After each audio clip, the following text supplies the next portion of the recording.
Welcome to the Wild Yoga Tribe podcast. I'm your host, Lily Allen Duenas. Together, we'll talk about the world of yoga and we'll talk to people from around the world. Before diving into the episode, I wanted to invite you to head on over to my Patreon account.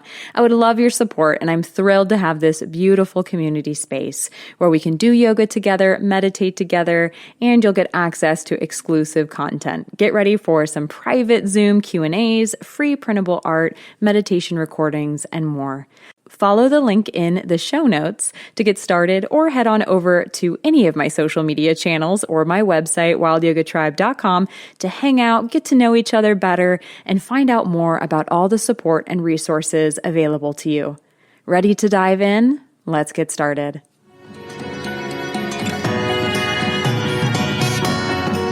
Namaste, family, and welcome back to the Wild Yoga Tribe podcast. Today, I am so excited to welcome Seitebatso Kabi onto the show today. She's a yoga teacher from Lesotho, and I am just so excited to hear more about her journey, her story, and also the fact that she opened her yoga center, Floga Studio, I think in the same year that she received her yoga teacher training.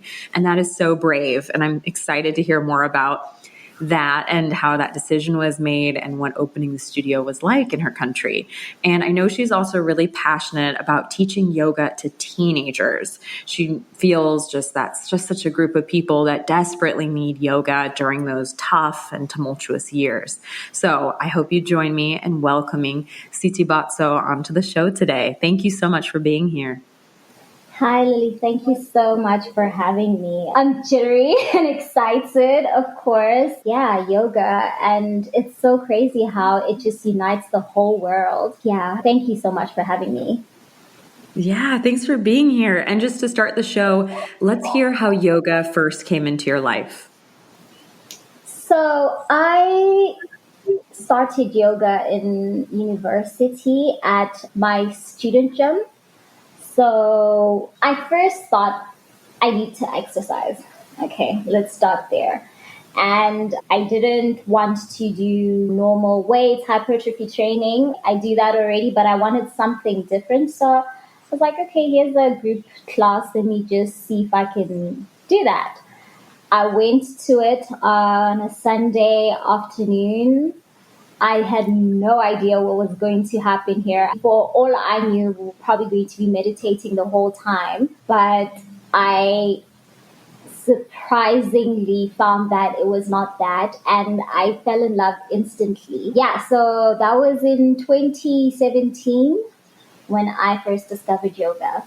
Oh, very cool. And when you took that first class, do you remember how you felt in the class, or you were discovering it? You're like, oh, I was expecting this to be maybe just meditation. So do you remember, I don't know, what was going through your head when you were taking the class or after the class? I felt elated because it just felt like something I desperately needed without realizing I needed. It felt very calming. I did get the exercise and got so much more beyond that. I felt so at peace. I felt so loved by the energy around us and just the whole entire concept of it. It made me so curious, actually, of, okay, so what is yoga? This is clearly much more than I thought that it was. And yeah. Oh, yeah. I agree that there's so much you get out of the practice that has nothing to do with the physical element. Very emotional, mental, energetic. There's all those layers, all the koshas that yoga touches. And I would also like to know, Seitebatso, also about the fact that you got yoga trained in 2021. And I think that's the same year you opened Floga Studio, your own yoga studio in Lesotho. So how did that happen? And what was that like to open a studio the same year or the year after? I'm not sure quite of the months of the year, but that you got trained. What was that like? Okay, yes. So I opened it officially the year after.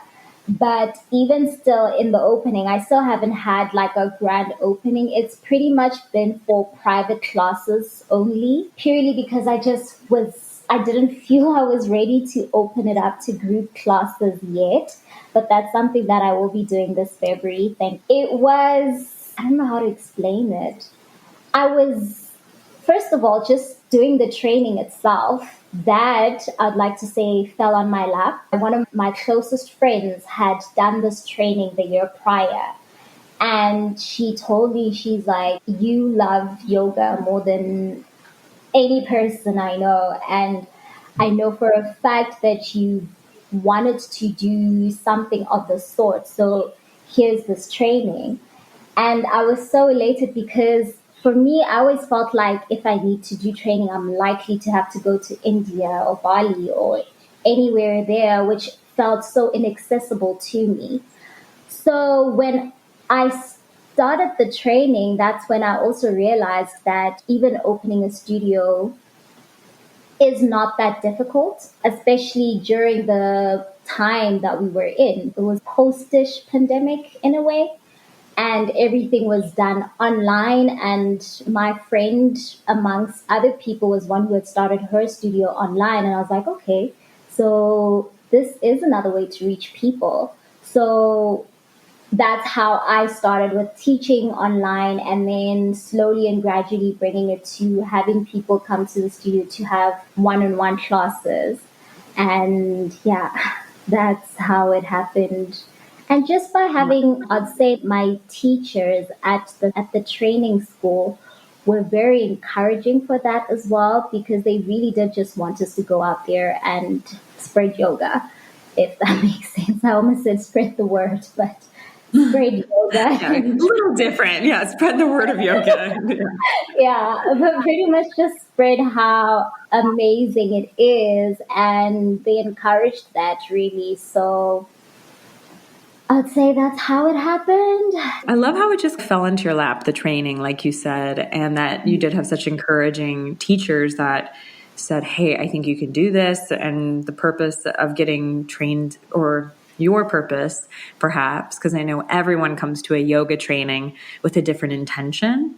And I think if someone wants to become a yoga teacher only for the intention to be a better student of yoga, that's amazing. You don't have to open your own studio. You don't have to teach group classes or privates. You can just work on self-practice. But I think it's so brave that you opened the following year within a 12-month window, though, of being certified.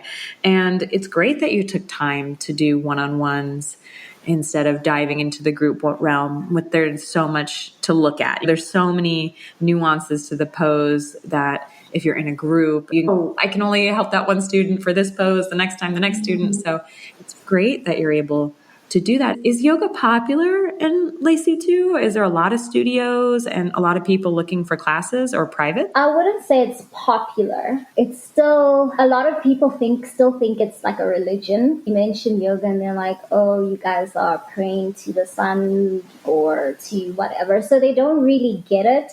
So in as much as there is, I would say, clientele, maybe, yes, there are people who do like it, but there aren't many. And in terms of studios, there aren't necessarily studios, but there are places that do teach, like the French Alliance, for instance. They do host yoga classes like on weekends. And there is like a yoga Lesotho group as well, where now and again where people are teaching classes, then you'll just go and join wherever you can. But it's still fairly underground, I'd say, if that's the best way to put it. Underground. Interesting. So not mainstream, not popular, but do you feel like there's a shift happening maybe? I know with social media and YouTube, it's just everywhere. So do you think it's becoming more in the future? Do you see it becoming more popular, or do you see that there still are going to be challenges to it if people are continuing to regard it as a religion? 100%. So also outside of them seeing it as a religion, a lot of people also just see it as purely exercise. Most people who come to me and they're like, oh yes, I can do this and then I'll start losing weight. And I always have to that and say it's way beyond that. Yes, you might be able to lose weight now and again, but that's really not the purpose of yoga. So I do believe that in time it will get to that point where everyone understands it. And also, the thing is, Lesotho is not very developed.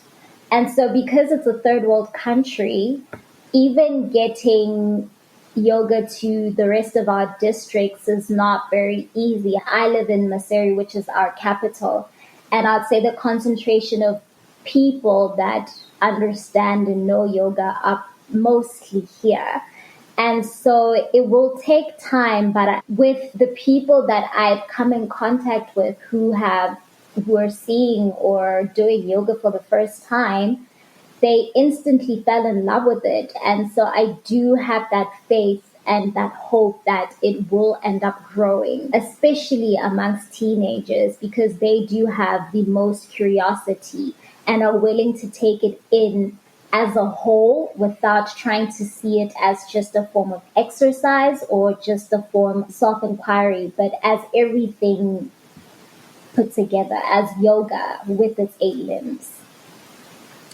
Interesting. I'm so fascinated that you find that teenagers in Lesotho are more receptive to yoga as a whole. Can you tell us more about that? I think it's just more of you need something to do because, like I said, we're very underdeveloped. So, in terms of activities, there aren't a variety of things for young people to do here. And so, if you come and you introduce something to them, a curious mind is always going to want to jump in head first and figure it out. And I think it is a form of therapy as well because not many kids do go to therapy. And I'm not saying it's a substitute for therapy, but just that feeling of wholeness that they get from it. It's not, I wouldn't say it is something that they get easily, especially because we don't have things like sports as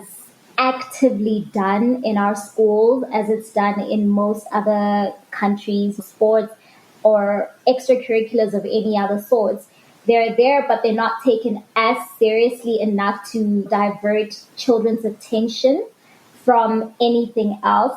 So I believe that's why they're so receptive to it. Or maybe I'm just seeing it that way and it's possibly not that way, but so far that has been a bit of my experience, even though it's not as conclusive.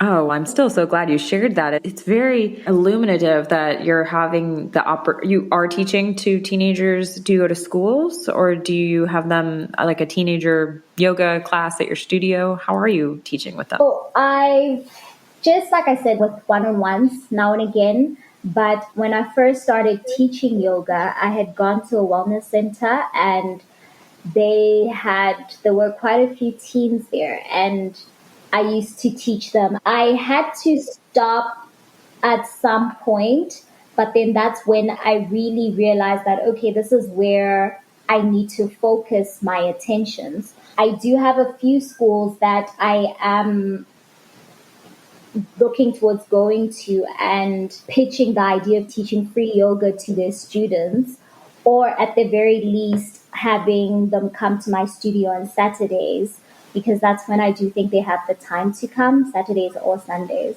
Yeah. Amazing. I love that you're focusing on that and serving your community in that way. And I do think that teenagers really need yoga as well. It is such a tough time in one's life with the bullying and the pressure. I know being a teenager is really hard. So I think that having something like yoga to help be a safe space for them, like that's just amazing. 100%. I personally wish that I had discovered it then. I think so many different things would have possibly happened in my life if I had become that focused or if I found something that could focus me in that way. And I really do hope that I can do that for my community. It's such a gift. And when you're helping teenagers become more calm and peaceful and maybe have better awareness of their emotions or their reactions. They become adults, and then that just further benefits the whole community. I'd also love to know, what are your thoughts about how you hope to transform your community, or how you hope that teaching yoga might change your community in positive ways? I'd say that currently my community feels very dejected, and that's particularly because of the socioeconomic landscape currently. It's a very poor country, and because of that, people are sad and they just don't feel like there's a lot to hope for. And so I'm hoping that with teaching yoga, I can give people that semblance of hope, because it gave me hope, particularly in the way that it centered me, it made me focus. And I think it's just another way to show people there are various ways of livelihoods out here. Yes, yoga is not the most paying out there, but just to show people that you can be whoever you want to be, you can do whatever you want to do without you having to feel like you're pigeonholed to go in this route. And yoga is able to open you up, right? It's able to make you realize that there's more to this world than just what is around you. And if I can hopefully do that for people, I just think that it will unlock so much potential in a lot of our younger generation. And so if they feel that openness and their minds are able to explore different realms and everything else, I do believe then we'd start seeing a lot more focus in school, we'll start seeing a lot more doing well in school and even at home, how they start interacting with one another. I'm not saying yoga is going to cure everything, but I just believe that in terms of attitude and concentration, it's going to uplift so many young lives and make them just achievers. And we're already such an achieving country in the sense that Lesotho is in Africa, one of the very highly educated countries. It's just that finding jobs is not easy. Like, people here love to go to school.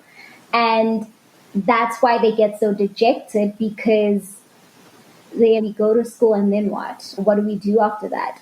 Whereas I do believe that yoga is able to just open you up to a point where you then feel like you can start exploring different avenues and just give them that semblance of trust in themselves to just leap into many different ways of life.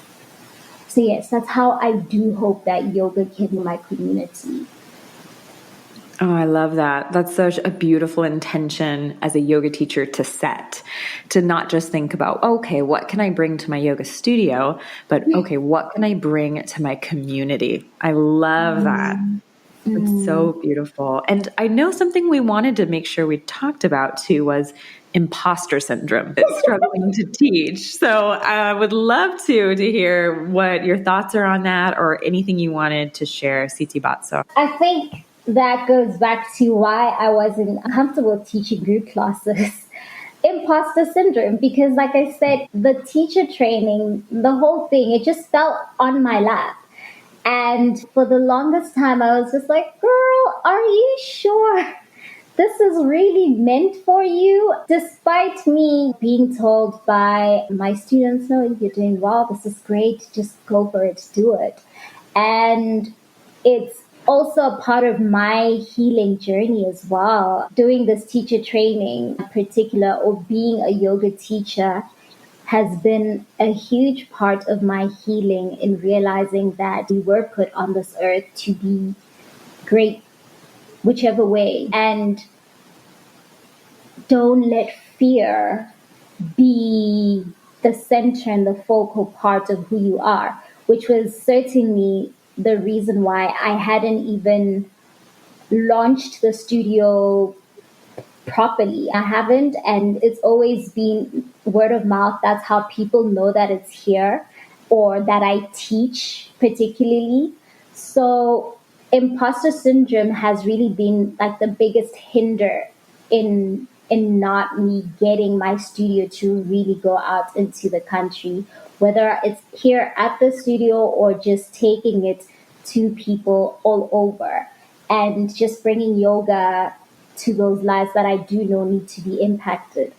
So it's a challenge, and it's something that I've been working on with my coach for quite some time. And I'm really grateful that I'm starting to feel the rewards of even yoga itself in the way that it's building my confidence to feel like even I can make that impact, whether I feel like I can or not. I love that. And I love that you're working so hard to kind of overcome it and name it and say, hey, I kind of think this is what I have been experiencing.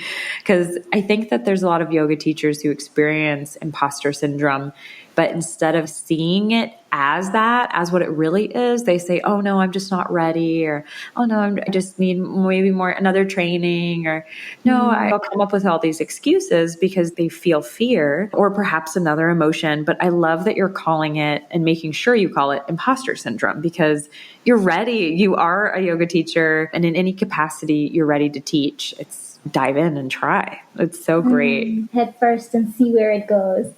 If people don't like it, oh, we learn and we move. Yeah, and not every yoga teacher is perfect for every yoga student too. There's energy matches, and there can be personality conflicts, or maybe a student is looking for something else in their practice.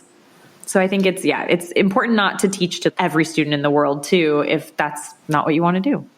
100%. That's definitely what I've learned in the past year and a half on doing the one-on-ones that I've been doing, that honestly, you won't be the teacher for everyone, and that's okay. Just figure out a way to meet your students halfway. And if you don't end up continuing with those students, that's okay. You will find those that do understand your methods, do want your methods, and do connect with you in the way that you're meant to connect with them, because the universe will never lead you astray at the end of the day. So it's been a lesson, and I'm really grateful to see what it will bring in 2023. Yes, I love everything we've been talking about. And I'm just so grateful that we're diving into some of these really juicy, valuable, great topics like imposter syndrome or yoga to transform your community. I would love to hear too, at this point, just what is your definition of yoga? I know we have sutras and texts, and a lot of people have talked about it, but what is yoga for you? I don't want to sound like this is my textbook, because textbook in a way is unity, and I really do believe that yoga is unity. And I'm going to say this because one, it's a union of yourself, right? You're uniting your spiritual form, your physical form, your mental form, your higher self, you in all your ways. You're bringing all of that together. And it's not many things that are able to just focus you in that regard. So that's my first way of feeling and seeing this union. And then there's the community as well. I do believe that as yoga teachers or as yoga students, let me say, we all want to connect with everyone around us. And yoga is a beautiful way of doing that. It unites the world. For just this podcast of yours, when we were learning and teaching yoga, you were finding so many people from so many different parts of the world. And it brought you together. And this in itself is bringing us together. So it's a union of different worlds, in my opinion. Ooh, beautiful. Beautiful. That was such a good answer. And never does hurt to go back to the basic as well and use that as just yoga as union. Yoga, yuj, yoke. It does have that capacity to just bring us all together. And you're right, this podcast is a great example. I would also think our listeners would love to hear more about your country, more about Lesotho and what yoga is like there. We've talked about a bit, but if there's more to share, please do. And then also just the basics of Lesotho. Where are you located in the world? What is your country like? We are all ears. For those that do not know, Lesotho is a country in the south of Africa. It is inside South Africa, which is a country in its own. It's so bizarre, honestly, how we ended up being such a fully landlocked country by one other country. And that's obviously because, just in a very cliff notes, all African countries were pretty much just different tribes, I will say. And so we had the Basotho tribe here, and then obviously when colonization happened, that's when, boundaries started being setting up here and there. And our king was very serious about not trying to give away his people or his country to anyone else. So that's how we ended up becoming a country inside another country. There's a whole long story to it, but that's just the shorter version of it. So that's where we are. We are a very beautiful country. I don't even want to say I'm tooting my horn, but I am. It's such a beautiful country. It's very mountainous. I don't know if they usually say it's Lesotho or it's Swaziland that they call the Switzerland of Africa, but that's because they're both such mountainous countries. And especially in winter, it snows here, which doesn't happen in many countries in Africa. So it's absolutely beautiful in the highlands, in the lowlands. It's a monarch. That's another fun fact. So we don't have a president here. We have a king and a prime minister. What else? I just like saying it's a very beautiful country because I just want to tell people to come here so much. Yeah, that's Lesotho. Awesome. Is there a lot of tourism? Is there a lot of hiking and trekking? Is there a lot of, things to do? If you want everyone to come there, what would we come there and do?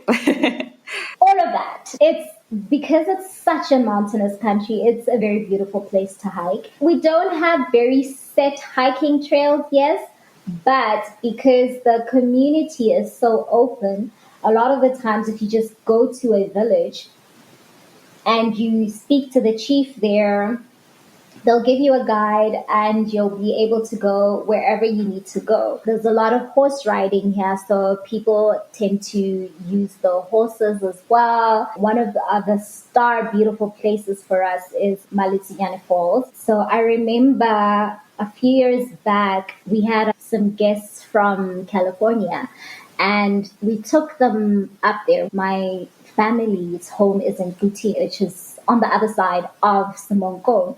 And when we drove through that gorge or that ridge, they just were so shocked. There was one of the first things they said was, "This is honestly the Grand Canyon of Africa."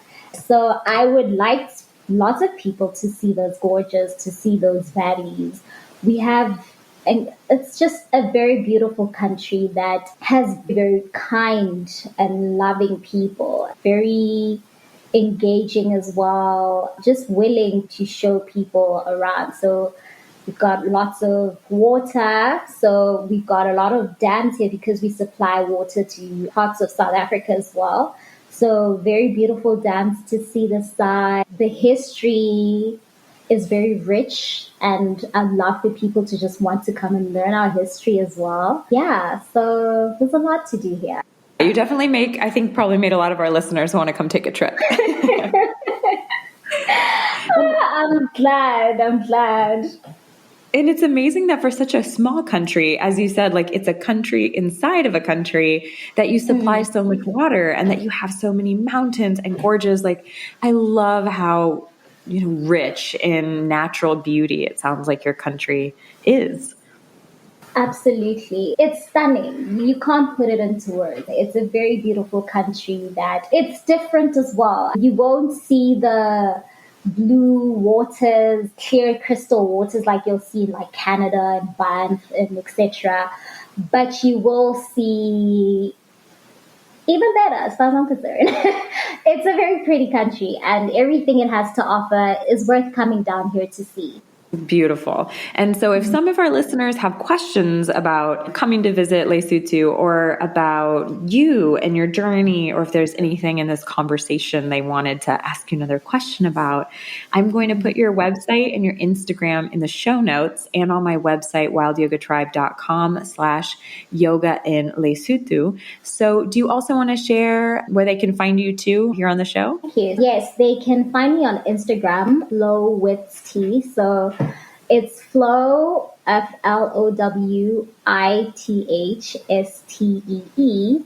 And then Floga, the website is www.floga-studio.com. And it's Floga because it was a play on words from Flow with T, and I was like, you know what, I want to continue with the Floga theme, and that's how we got from Floga yoga into Floga.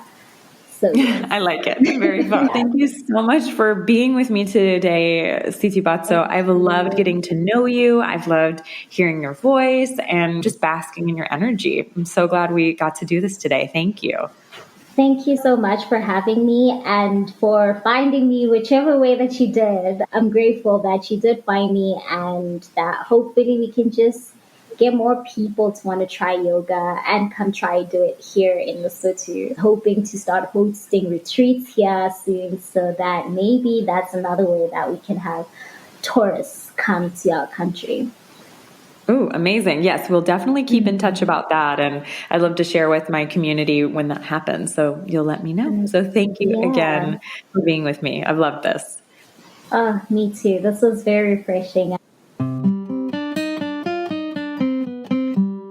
Thank you so much for tuning in to this episode of the Wild Yoga Tribe podcast. My conversation with Seitebatso Kabi, a yoga teacher from Lesotho, was so beautiful as we unpacked so many aspects and elements of being a yoga teacher.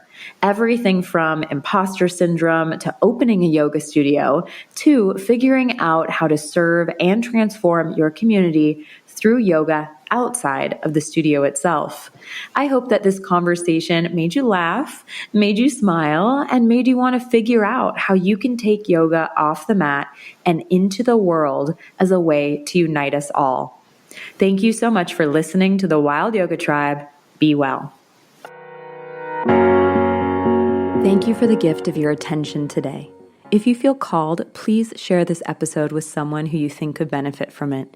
Leaving a review would also be so appreciated.